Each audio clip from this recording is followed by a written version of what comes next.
Kita coba melihat sekeliling rumah dari si bapak dulu, teman-teman. Ini kamar mandinya berada di luar sini nih.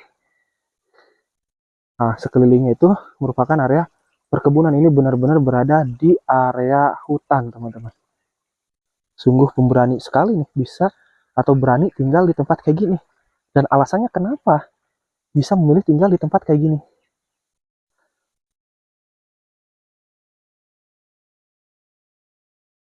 Oke, di sini juga ada Kang Regi. Assalamualaikum Bapak. Aduh, ini alhamdulillah Pak ya bisa ketemu sama si Bapak nih, bisa ngobrol-ngobrol sama si Bapak. Bapak boleh dipakai dulu Pak ininya, dikerah baju Pak. Dicapit aja Pak. Ada capitannya Pak. Nah, oke, sip. Bisa Pak. Kang Regi tolong dong dibantu. Oh, udah masuk.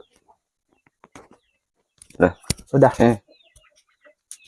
Bapak. Maaf ya. Ya. Punten. Bisa? Udah cukup. Oke. Sip. Nah, ini kita boleh kenalan dulu dong, Pak. Barangkali para penonton saya pengen tahu, penasaran sama si Bapak pemberani yang tinggal di tengah hutan kayak gini. Iya. Ini saya bicara atau lagi ngobrol sama Bapak siapa nih, Pak, namanya, Pak? Pak Yana. Bapak Yana. Bapak Yana ini salah seorang yang tinggal di tempat terpencil kayak gini, Pak ya? Iya. Di tengah-tengah hutan. Ini jarak dari jalan raya aja ke sini sekitar 5 kilo, 10 kilo ada, Pak ya? Iya. Cukup lumayan jauh. Nah, Pak Yana, alasan Pak Yana kenapa sih, Pak, memilih tinggal di tempat kayak gini gitu? Nggak di tempat keramaian yang banyak tetangga atau ada warganya gitu? Ya kan sama pekerjaan dekat kalau bermukim di. Oke.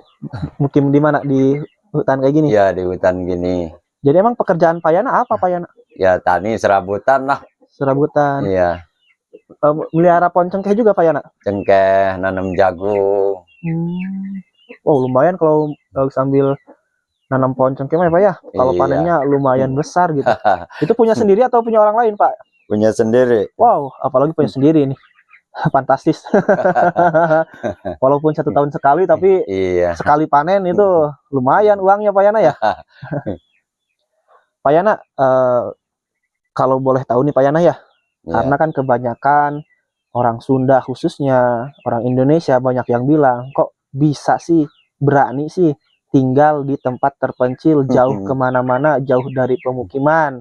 Kan kayak tempat di hutan mah banyak hantu lah, banyak inilah gitu ya Pak Yana. Iya. Apalagi katanya, saya dengar-dengar nih Pak Yana, informasinya di sini itu pernah ada tragedi orang yang gantung diri, kisah tragis Pak Yana. Iya. Itu bisa diceritakan Pak Yana gimana ceritanya sih orang yang gantung diri tersebut itu Pak Yana? Ya sepengetahuan saya ya karena ya punya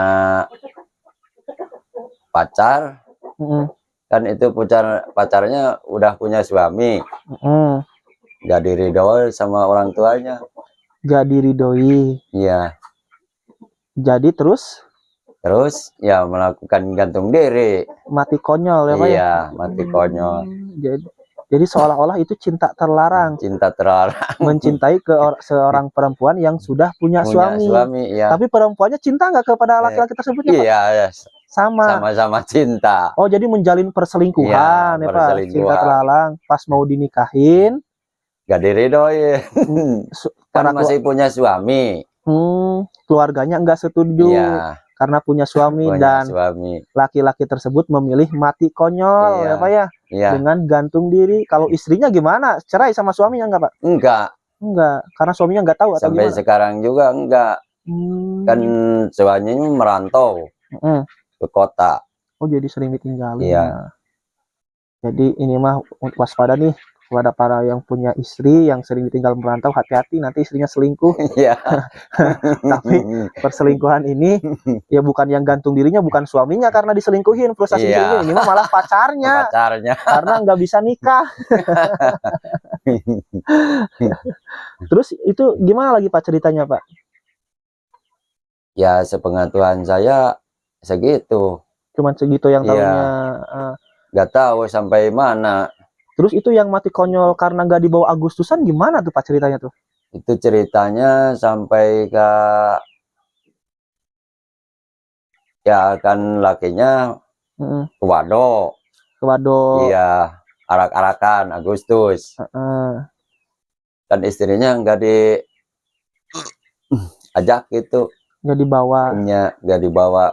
Alasannya kenapa nggak dibawa? Nggak tahu. Ya istrinya berangkat aja ke kebun. Ke sini. Iya.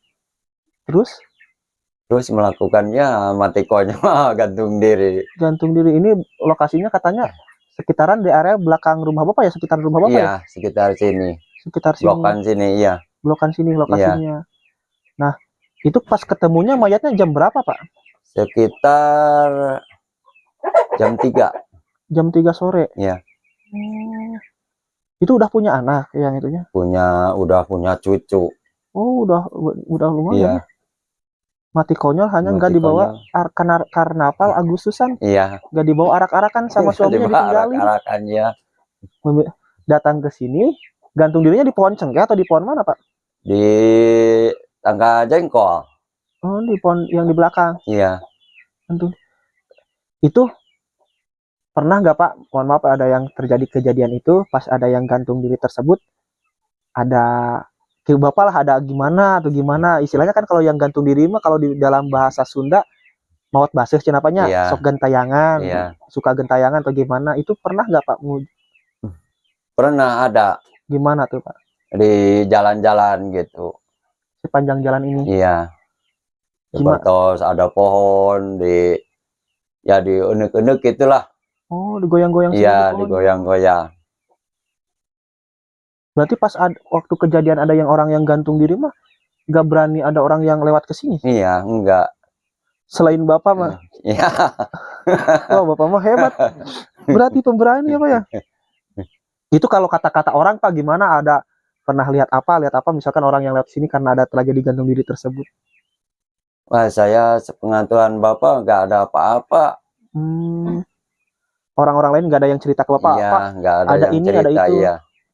Nggak pernah. Nggak pernah. Gitu ya. Kalau ini, Pak, misalkan nih, Pak, maaf ya, Pak ya, itu ditemukannya mayatnya sama siapa? Sama yang cabut rumput. Lagi mencari rumput. Iya. Tiba-tiba kaget ada orang yang gantung diri di tengah hutan ya, Pak? Iya. Ih, ngeri. Terus pas ditelusuri, ditanya sama pihak keluarganya, katanya karena nggak dibawa Agustusan, nggak dibawa karnaval, mati konyol hanya karena nggak dibawa Agustusan. Kita ke cerita lain ya, Pak. Kalau selama Bapak tinggal di sini, apakah pernah, Pak, mengalami kejadian aneh atau kejadian mistis yang istilahnya, Pak, selain orang yang gantung dari tersebut?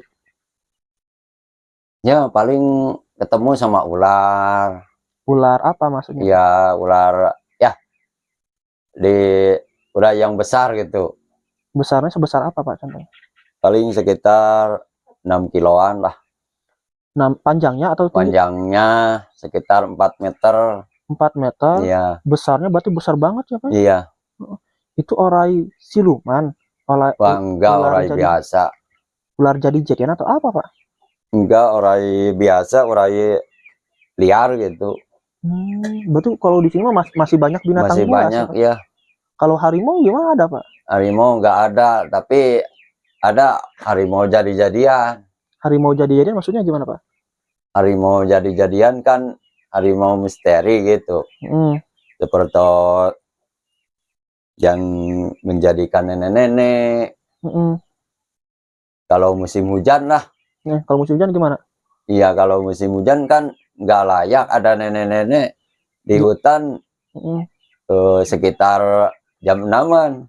Itu keluarnya nenek-nenek tersebut kalau pas udah hujan? Iya. Kalau pas hujan pasti keluar? Iya. Kalau nggak hujan mah nggak pernah keluar, Pak? Enggak, kan ada kabut ya. Kalau ada kabut kan poek, nggak layak kan. Orang tua masih ada di hutan. Oh gitu ya, Pak ya? Iya. Jadi istilahnya mah nggak masuk di akal lah, Pak ya? Nggak masuk ada akal. Orang yang datang ke hutan pas hujan, apalagi nenek-nenek, karena di sini mah nggak ada siapa-siapa lagi, Pak ya? Nggak ada siapa-siapa selain Bapak gitu.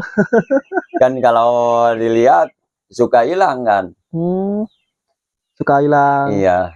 Oh jadi ketika pas dilihat mah udah ngilang nenek tersebut. Menghilang. Menghilangnya kemana? Ya ke hutan. Apakah nenek tersebut yang gantung diri itu Pak? Bukan. Bukan. Bukan. Itu kan mau jadi-jadian. Aden-aden. Kan di sini mah aden-adennya. Kalau di kota mah mau jadi-jadian.